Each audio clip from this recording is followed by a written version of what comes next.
დაავადებას ანუ ახასიათებს ეს ძირითადად არის მეტაფლე ფუტკრის ანუ მომაკვდინებელი პარაზიტი, რომელიც იკვებება და მრავლდება ფუტკლის ლარვებითა და ანუ ლარვასა და ჭუპრზე, ხო?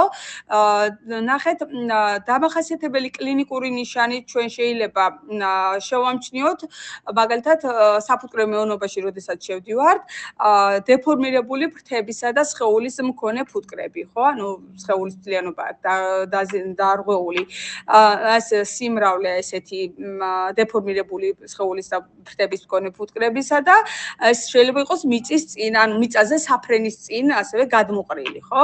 ასევე აგრესიულობა შეიძლება საფუტკრე მეურნეობაში შეინიშნებოდეს პარალელურად.